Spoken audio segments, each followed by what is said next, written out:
Alright, Shalom, giving all praises, all honor and glory unto Yahawah, Bahashem Yahweh Shai, Bahashem Hakadash. Double honors to the elders and apostles of Great Millstone of Vulba, and Shalom to you, Akim, that are teaching this word around the globe with faith and truth and sincerity. My name is the brother Caleb. I'm from the GMS London Forecasters Camp, and I'm back to do another lesson to help edify the Lord's elect. As always, I like to start by saying we are the real Hebrew Israelites. The real Israelites, you so-called Negroes, Latinos, Hispanics, Native Americans, West Indians, West Africans predominantly. However, you are going to find Israelites that do look like the other nations, because we as a people have been scattered amongst all nations throughout our various captivities. But if your seed line by your forefathers goes back to the man in the Bible that was named Israel, then you too are an Israelite, no matter what you may look like, because the book of Numbers chapter 1 and verse 18 states that your nationality is determined by the lineage of your forefathers, right? So I'd like to say Yahawah is the one true name of the God of the Bible. His name is Yahawah, and his son's name, Yahawah Shai, is Yahawah Shai. Yahawah means he is, right? He exists. And Yahawah Shai, who the one in the world ignorantly calls Jesus Christ, his name means he saves or he delivers. So the names are Yahawah and Yahawah Shai. So I want to do a quick lesson talking about a topic, and I'm just going to speak about this, and Lord willing, I'll be able to pull out some precepts which help edify the point. But I just wanted to do a lesson on a conversation I was having with my dad, my father in the flesh today. And it's a very interesting conversation. So I'll tell the story. The story is this. My dad likes to play chess. And when I was a very young child, I learned how to play chess. But in all my years, I've never beat my dad in a chess match to this day. And I can play the game. I'm not the greatest chess player, but I understand how to play. But my dad has always whooped my ass, right? So I never won a game against him. Now, what happened is, earlier on in this week, I was with my family, and I was talking to one of my uncles. And we was in the family home, and, you know, aunts and uncles were there talking, and I happened to be sitting next to one of my uncles, and he says to me, hey, Dean, do you know how to play chess? So like, your Dean is my government name. So he says, do you know how to play chess? And I said, yeah, I know how to play, uncle. And he said to me, you know, do you know who taught me to play? And I says, my dad, right? He goes, how did you know? And I says, well, I've seen photographs of, obviously when I was a young baby, they were sitting there and they were having these chess games, and there's photographs of it. And I know my dad's a very good player. So he goes, yeah, you know, he taught me how to checkmate someone in 4 moves, my uncle said. And I says, what? He says, yeah, your dad taught me how to checkmate someone in 4 moves. And I was like, oh. And I thought, at that moment, I thought to myself, he never showed me that move. So I says to him, Dad never showed me that move. He goes, yeah, I'll show you. And there happened to be a chess set on the coffee table. So my uncle picked it up, and lo and behold, he said, okay, play like you're going to play. So I made some basic moves, and within 4 moves, my uncle checkmated me. And he says, yeah, your dad showed me how to do that. And I says, you know what, uncle? In all the years I've played dad, I've never beaten him, but yet he's never ever shown me that move. He goes, yeah, your dad's a really good player. I says, you know what, I'm going to have to ask him. Next time I see him, I'm going to ask him why he hasn't shown me that move. So that was earlier on. Was it last week had that happened? Yeah, it might have been last week. So this week, today, I got a phone call from my dad, and we were talking. So I says to him, Dad, I was talking to Uncle, and he showed me that you taught him how to checkmate someone in 4 moves. And he goes, really? He remembers that? And I says, yeah, and he showed me. He goes, oh, I remember teaching him that. So I says to him, Dad, how come in all the years I've played against you in chess, you never once showed me that move? And you know what he said to me? He said to me, oh, all right, well, the reason why I never showed you that move is because I wanted you to learn how to play properly. Now, prior to my dad saying that, I was a little bit, I'm not going to lie, I was a little bit confused and perplexed as to, hang on a minute, why did my dad never show me this great move that, you know, I'd have been able to win games and stuff? And he said to me, I was a little bit thinking, well, why didn't he show me this? Why didn't he show me this? But when he said to me, oh, the reason why I never showed you that is because I wanted you to learn how to play properly. It's like that completely shut me up. And I shut up and I listened to what he said. And he goes, yeah, the reason why I never showed you that move is because I didn't want you to rely too heavily upon it. And that's what can happen if you learn that one trick and you start beating people. You might get overconfident and then you won't really think about other aspects of the game. So he goes, I didn't show you that move because of that, because I wanted you to learn properly. And that completely silenced me. Like, I couldn't say anything against that because I thought, hang on a minute, what he said was right. And the truth of the matter is this. I used to think I was okay at chess, but when I got to secondary school, they had this thing called a chess club. And I thought I was an okay player. I was pretty confident. And I went and I played a match and I got my ass handed to me. I mean, I got whooped. And you know what? Because of the shame of that whooping, I thought, well, you know what? I'm no good at chess. I'm not that good at chess. And I stopped playing. So, when my uncle showed me this move that you can checkmate someone in 4 moves, I started to think to myself, hang on a minute, if only I'd have known that move back then, I could have been better at the chess club and I could have been more successful. So when I went to my dad now, and I was saying to him, Dad, why didn't you show me this move, man? When he said to me, because I wanted you to learn how to play properly, I completely shut up and I realized that sometimes in life, you learn from your losses. Because I'm not going to lie, when I was a young boy and I went to that chess club, I was flipping proud. I thought, yeah, I'm going to go in there and I'm going to win this game and X, Y, and Z. But I got humbled. I got completely humbled. And that humbling experience, although it made me doubt myself and my chess abilities, my abilities in the game, it was a necessary humility.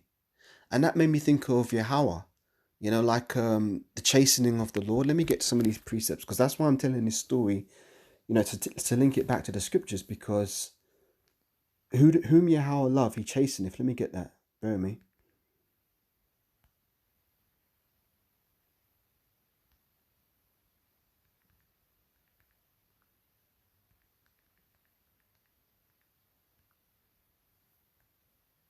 Bear with me. It's like, yeah.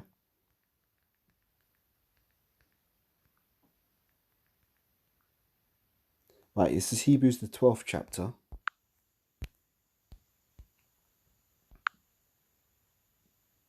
From about verse 6 or 7. Yeah, here we go. From verse 6. Right, Hebrews 12 and 6. For whom the Lord loveth, he chasteneth. So what does the word chasteneth mean? Let's get that.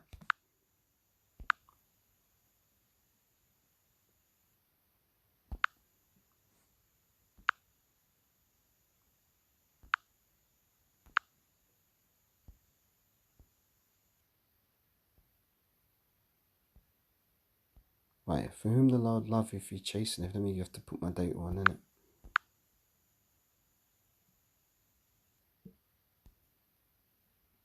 Right, so... Right, so what's the word for chasteneth? Here we go. It's paidio. Strong's G 3811. Paiduo. Paiduo. Right, so that means to train children, to be instructed or taught or learn, to cause one to learn, to chastise or castigate with words or to correct, of those who are moulding the characters of others by reproof and admonition. This is beautiful, man. Let me read that again, right? To castigate with words to correct, of those who are moulding the character of others by reproof and admonition, right? I'm going to come back to this. Of God, to chasten by the affliction of evils, calamities, to chastise with blows, to scourge, of a father punishing his son, of a judge ordering one to be scourged. So there's so much good meat here, and it all ties to the point I'm saying. Basically, the reason why my dad didn't show me this badass move, how you can checkmate someone in 4 moves, is because he wanted me to learn properly, and he knew that in order for me to learn properly, I had to play matches and lose matches and learn from my losses. So that was the chastising or chastisement or the chastening that my father put me through in order to make me a better chess player overall. Because he could have showed me this move early on and I could have been like, what, bussing people up. But yet I wouldn't understand the deeper aspects of the game. And that's what my dad was trying to teach me. And that's why when he said that to me, I had to shut up. I was like, hang on a minute, man. In my dad's wisdom, he taught me a very good life lesson there. And that's a life lesson that I've applied to other aspects of my life. And I've been able to be successful. Like, unfortunately, there's no shortcuts to success. There's no easy route. There's no quick fix situation for everything. You have to learn through humbling. You have to play your losses, man. And through playing your losses, you gradually get better. And then by playing through your losses, your pride gets stripped away. Because this is the thing, man. When it comes to competitive things or competitive games or sports, a lot of people are so fixated and caught up on their own pride. So therefore, they fixate on the victory. Like, oh, I won this match or I won that match. It's not about fucking winning the matches, man. It's about winning the long game. So what's the long game? The long game is the game of understanding who you are and understanding who your opponent is and being able to overcome a wide variety of opponents through having knowledge of yourself, of your strengths and your weaknesses. For example, going back to that story I told you of the the chess club back when I was at secondary school, that was when I was like 11 years old. And there's a lot of humbling experiences that I was put through in my teenage years, which molded my character into the man I am now. And in order to beat the pride out of me, I had to go through a lot of humbling experiences. And that was just one of them. At the time, I quit the game because I thought I was no good. But it's not that I was no good. I just didn't know certain things. And it's not a crime not to know something. Because we none of us came out of our mother's womb with all the knowledge in the world. We have to learn. And in order to learn, you have to go through some of these things that are written here. Under Strong's G3811, Paidio, as I said, to chastise, castigate words with words to correct, of those who are moulding the characters of others by reproof and admonition. So what my dad was doing, what my dad in the flesh was doing, he was moulding my character through putting me through the hardship of having to learn how to play chess properly. See what I'm saying? So in his wisdom, he actually knew what he was doing. And what he did was actually the right thing to do, because I could turn around and say, yeah, but dad, man, if you'd have just said to me, here's a move, but don't rely on it too much, I'd have been wise enough to know that that's not going to be my golden bullet or the silver bullet to kill the werewolf, or the flipping, the goose that laid the golden egg. I wasn't going to rely on it too tough because I'm not that kind of person. However, what my dad did was still right. And that's why I had to shut up. And I was like, hang on a minute, my dad actually really did a wise thing in doing that by not showing me that move. Tying it back to the Most High, his ways are above our ways. So that's just one aspect of life. And really, it's the spirit of the Most High that worked on my dad to make him do that to me, to make me learn the hard way. And that's the thing. I mean, I'm very grateful for my upbringing because there was no easy passes. And through going through hard situations, it makes you a hard person. And it's like the Most High said, acceptable men will be refined in the furnace of adversity. Let's get that one. First of all, let me finish this one because there's a bit more meat here. Hebrews 12:6. I hope you can see how I'm linking this to the scriptures because, as I said, that's my father in the flesh. But this is how Yahawah deals with us too. Like sometimes you might think, oh, why me? Why me, God? Why have you put me through this? Or why did I have to go through that? Well, really, the Most High's ways are above our ways. But he's the Heavenly Father. And what he's doing is he's molding our characters through hardships and adversities to make us into, hopefully, men that will be worthy of salvation. Right? So this is Hebrews 12:6. For whom the Lord loveth, he chasteneth, and he scourgeth every son whom he receiveth. If, now that's a big if ye endure chastening, God dealeth with you as with sons. For what son is he whom the Father chasteneth not? See? So my Father chastened me in terms of learning how to play chess by making me learn the hard way, making me go out there and lose matches and learn from my mistakes. Now, as I said, I'm not the best chess player in the world, but you know what? It's my responsibility to get better if I want to get better. And to get better, I have to learn from my losses, which is the lesson that my dad was teaching me when I was younger. Yeah, I might have got humbled to the point where I was like, you know what, I'm no good at chess. I gave up on the game for a little while. But guess what? Eventually I got back into it. And I play a few matches and I win here and I lose there. But you know what? I'm going to make it my responsibility to get better at the game. Because I think that um, everybody's got the capacity to learn now this is a big if you're willing to humble yourself. Now the thing is with me, I like to play other games as well. Like I like to play video games here and there, and I've always been very competitive, and I've had a lot of success. For example, I've played a lot of the best players. I've played in a lot of tournaments, and over the years, I have learned from humbling experiences because there's times when you'll be good at a game, and you'll be winning, and guess what? Some guy comes along and whoop your ass so bad, like 3-0 you or something. And then you have to think to yourself, hang on a minute, am I actually any good? But guess what? That's the chastening that you have to go through. You have to take the L's. You have to eat the losses and keep playing the game. Because that's how you get better, man. It's like riding a bike. You start to try and ride a bike, you don't know how to do it, you're gonna fall over sometimes, right? But guess what? You keep getting up. You keep getting back on that bike until you can balance yourself and you can ride that thing. It's the same with any game, just as it's the same with chess. So, and it's the same with this truth, because I'm using chess as an analogy for this truth. You know what I'm saying? When you come to this truth, a lot of people who come from a sort of Christian mindset, they think that, oh, if God's dealing with you, you're going to be blessed abundantly. That's the doctrine that a lot of these pastors and preachers push out there. Oh, when God favors you, you're going to be blessed. You're going to get a new job. You're going to get a new wife. You're going to get a new car. You're going to get a new house. No, it don't work like that. It doesn't work like that with the Lord at all. When you come to serve Yahawah, prepare yourself for temptation, and be not make not haste in times of trouble. You got to endure with this thing, man. The scriptures say, he that endureth unto the end, the same shall be saved. So what does the word endure mean? To make hard. And how do you become made hard? By being beaten into shape. For example, when you're playing a game and you lose, see yourself like the way I see myself is this. And this is, the beauty of the experience of what my dad put me through, right? When you're playing a game or a sport or whatever and you get beat, right?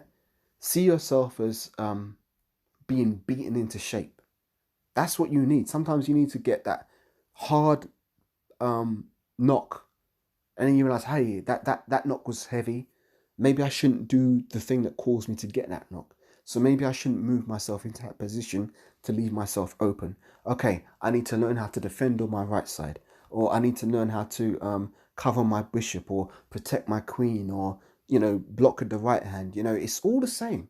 It's all the same, and it all comes back to the arts of war.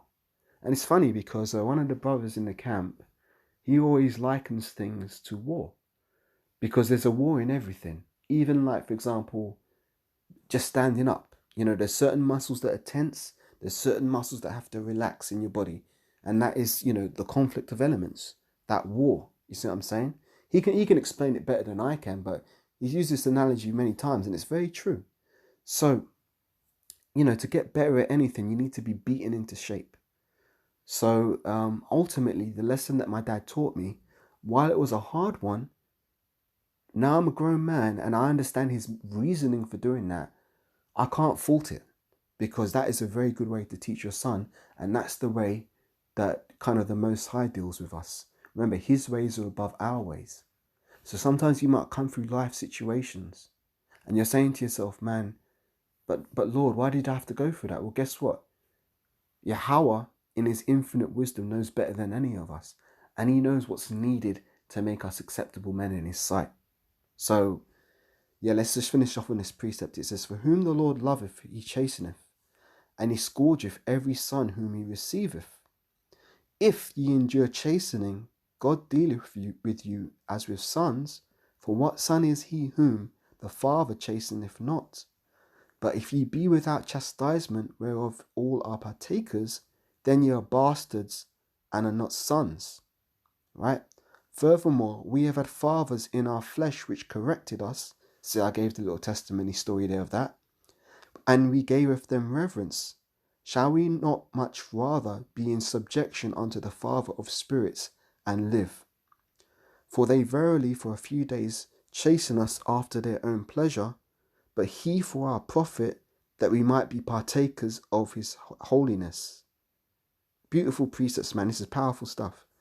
Now, no chastening for the present seemeth to be joyous, but grievous. See, just like when I got my arse whooped when I was 11 years old in the chess club, that wasn't joyous at that time. It was grievous unto me. And that made me doubt myself as a person. I started to question, hey, you know what, man? Maybe I'm not good at, maybe I'm not so good at this. Maybe I'm not so good at that. And that stripped the pride from within me, because I was very proud. You know, I used to play chess here with my brother and stuff, and I was all confident going in there thinking, yeah, I'm going to bust this guy up and I'm going to beat this guy. But in my first game, I got destroyed. I had no strategy, man. I was just going in there winging it. Well, not winging it because I did know how to play the game, but I didn't understand the subtleties of the game. How to strategically think, not just of the next move, but, you know, 3, 4, 5, 6 moves ahead. How to read my opponent's game plan. I didn't know any of that stuff at that time. So I deserved that beating, that humiliation. But it was necessary to beat the pride out of my ass, because I was proud going in there. So that humbling experience, at the time it seemed grievous unto me. But now I'm looking back on it, and especially after talking to my dad, and he was explaining to me that, now he doesn't know I went into that chess club and got bust up, but still his reasoning was sound, man. And I respect it. I really respect it, because, you know, that's what a father should do to his son. So it says, furthermore, we have had fathers of our flesh which corrected us, and we gave them reverence. Shall we not much rather be in subjection unto the Father of spirits and live? For they verily for a few days chastened us after their own pleasure. But he, meaning Yahawah, for our profit, that we might be partakers of his holiness. Now no chastening for the present seemeth to be joyous, but grievous.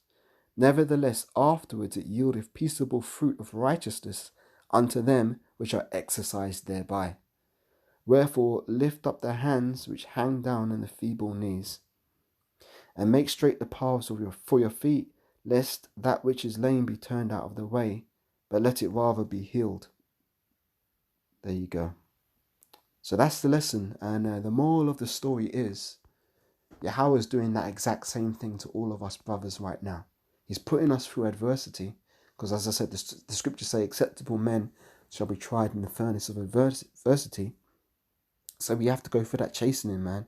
And we can't, you know, throw down the joypad, or, you know, put away the board and sweep off all the pieces or whatever. We've got to go through it, man. In order to get success, you've got to eat defeat. I didn't even know that would rhyme. I just said it, man, but I'll say it again. In order to obtain success, you've got to learn to eat defeat. Become acquainted with defeat. Become acquainted with failure. Become close to it. You know, and that's where you're going to get the wisdom, man. Like, it's better to lose a lot and win in the end than to win early on and lose suddenly and not be able to get up again, because that can happen. Some people, when they get to a certain point, they think they're too good, and then they get bust up one time, and then they're never the same again, because their mind, because of the pride, they can't compute the fact that they lost in such a strange and horrendous manner, because they were filled with all this pride. They were gassed on their own.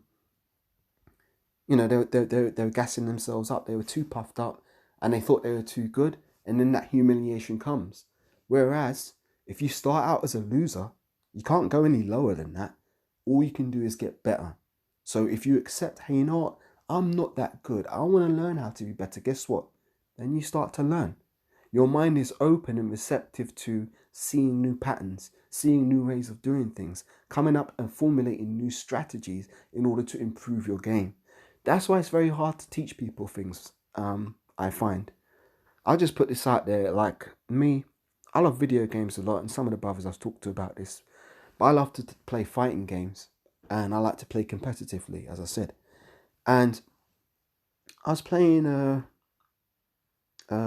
like to play MK11. I was playing Mortal Kombat 11 the other day, and I'm playing in these tournaments and stuff.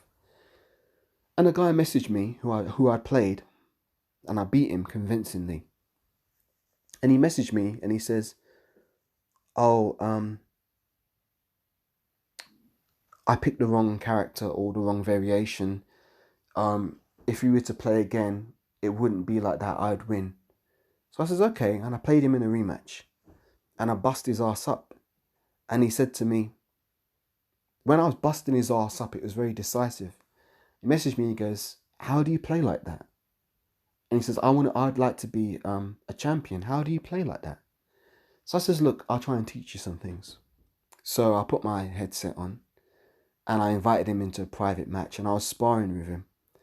And I was talking him through some principles that you need to understand with the game in order to play better. And he was trying to listen, but I could see that a lot of what I was saying was completely over his head. And I'm not saying that to discredit this guy, because his heart was in the right place. He says, "I want to be a champion." So I was like, "Okay, well, I'll teach you some things." But in order for him to really comprehend what I was teaching him, he'd have to spend a long time practicing these very, very, very basic principles, because these are like transferable skills. As I said, I was playing Mortal Kombat 11, but I can apply these skills to any fighting game. If I'm playing Tekken, it's the same principles. If I play Street Fighter, it's the same principles. If I'm playing Soul Calibur, it's the same principles. Whatever fighting game, if you understand the fundamentals, you'll play very well, and that will give you a good foundation. But in order to get that foundation, you have to. Nobody can tell you it. Like, I was trying to tell him it, but you have to experience it. You have to get beat, man. You have to get like someone busting you up. You think, how do I defend against this move? You have to go through that. Like, I can tell you, but without the experience for you to apply what I'm saying, it's just gonna go over your head. And that made me realize, it's like that's why certain people, they can't get to the top, because really you have to pay your dues, man. You have to pay your dues. You have to take your losses, take your L's, eat them and learn from them, and stop seeing losses as losses, because that's the whole thing. Esau's public faulty system teaches people that, you failed. Like, there's no middle ground. Like, you go to school, either you pass or you fail. There's no, okay, well, you almost passed, but blah blah blah. There's not that kind of development. So what the school system teaches you is that, okay, either you're a winner or you're a loser, if you succeeded or you failed. But it's not actually like that in life. In real life, there's a gradient where, in order to get a big success, you need to make these little small victories. Learn these little small elements, and eventually you're going to get that big victory if you persevere and you endure. Now, there's a very good book that I read on this topic. It's an old book, came out in about the 70s, but it was called The Inner Game of Tennis. I think it's by Timothy Galway or something like that. You can look it up, right? Now, I don't play tennis. I hate tennis. Never enjoyed playing tennis. But I read this book. Why? Because the elements that are pointed out in this book are transferable to any game or any sport. And it basically boils down to having a healthy attitude towards losing. And in order to have a healthy attitude towards losing, you have to strip yourself of that pride. And you've got to start questioning yourself. Hang on a minute. Where is this pride coming from? Why does it matter if I win or lose this match? Like, if I lose this game, who's going to know about it? What, is everybody on the street going to be like, ha ha, you lost that match? See, some people psychologically, they work themselves up into a frenzy thinking, oh, well, if I'm not good at this one thing, then I'm a failure in every aspect of my life.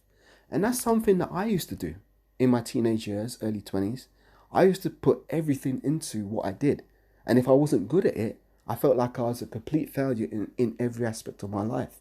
But that's not a healthy mindset. A healthy mindset is to be able to accept loss as part of the learning process, and not think to yourself, well, I lost this, so I'm a complete failure. No, understand that sometimes losing is more educational than winning. Because if you're winning all the time, you're not really thinking about what you're doing, you're just enjoying the win. Whereas if you really think about, okay, why am I losing? And you start to break it down, into little manageable parts, then you can correct your areas and your game will improve. And when you sort of divorce yourself from the feeling of, oh, I need to win, or I'm going to lose, once those considerations are off the table, you're not worrying about that, then you're really in the zone and you're actually focused on dealing with what's actually happening in the moment. Because when people get to, like, for example, as I say, in these fighting games and stuff, when a lot of people get to the high levels and they're playing in tournaments and there's prize money on the line and stuff, a lot of people are so busy thinking, oh, I need to get first place or second place, third place. And they're so preoccupied in thinking that they're so preoccupied in thinking about what they want to accomplish that they're not actually focused on what's happening in the present. So therefore, they're like double-minded. And what do the scriptures say? A double-minded man is unstable in all his ways. So if you're able to stabilize your mind and stay focused on the task at hand, your response time, your reaction time will be a lot faster. You'll be quicker, you'll be sharper, you'll be on the point, and you can deal with each step as it comes. Now, Salaki, I'm talking a bit about, strategic thinking and stuff. And I hope it doesn't sound like I'm rambling, because it all does add up. The point of the matter is that in this truth, I'm applying these worldly situations to the truth, because in the truth, you're not going to come into this thing and know everything straight away. You're not going to know every precept straight away. There's going to be breakdowns that you don't know. There's breakdowns that I don't know. There's breakdowns that I might have known, and because I haven't gone over it in a little while, I've forgotten certain things. So therefore, to stay sharp, you got to sharpen yourself. To sharpen yourself, you got to examine yourself. And what do the scriptures say? Examine thyself to see whether thou be in the faith. So when you're examining yourself, you got to be honest and be like, hang on a minute. Am I really clued up on Daniel 7? Do I need to go over that breakdown again? What about the first Maccabees? Who were the 4 kings that Alexander handed his crowns to, who reigned after him? Do I know that breakdown? Should I refresh myself in that breakdown? Or am I going to be arrogant and think, oh, well, yeah, I'm in the truth, and I don't need to practice. I don't need to revise. I don't need to study because I'm in the truth and I'm good. See, if you've got that mindset, then you're not going to last long in this truth. You're not going to last long at all, man, because the Most High ain't dealing with that, because the Most High resisteth the proud. When you got pride in you, the Most High is going to resist you. So that's got to go out of the way, and you got to be humble and be honest. Like, I'll give it a testimony. I was out at camp yesterday, one of the brothers, and this brother's on fire. I've got mad respect for him, mad love for this brother. And he was teaching, and someone came up and they asked a question, and he didn't know the answer to it. And he says, you know what? I'm going to have to go away and find out, and I'll get back to you on that. And when he said that, I was like, hang on a minute. I really respect that, because he didn't lie and say, oh, I'm not dealing with you, go away, or no, you're not an Israelite. He didn't make any excuses. He said, look, I'm really not sure about that one. I'm going to have to go away and ask, and I'll come back to you when I've got an answer. And when I saw that, I thought that's such a good example to set for me being a younger brother, because like the opposite of that could have been having pride and then fronting and stunting like shit. But guess what? The Most High would get you if you did that. So that was a very wise thing he did. And I learned from that example. I mean, not saying that I would do that myself, obviously, because I know the repercussions of lying before the Lord. But I'm saying being humble brings you closer to Yahawah and Yahawashi. And I think that's the point I'm trying to get to in this lesson. It's been a bit long. I hope it's made sense and it doesn't sound like I'm rambling. But through humility, through humbling experiences, we draw closer to Yahawah and Yahawashi. So with that, giving all praises, honor, and glory unto Yahawah, Ba'ashem Yahawashi, Ba'ashem Rakakadash, double honors to the elders and apostles of Great Millstone that rule well. Shalom to you, Aki, and teaching this word, and you believing sisters who are listening and learning. And with that, I'm going to be out, and until the next lesson, Lord willing, I say Shalom Ma'abababal and Kwame Sha'ala. So that's Shalom, peace, and Abad Babal, which is destroy Babylon. Praying for Yahawah and Yahawashi to destroy Babylon. And Kwam Yasha'Allah it means rise Israel in Hebrew. So shalom for now.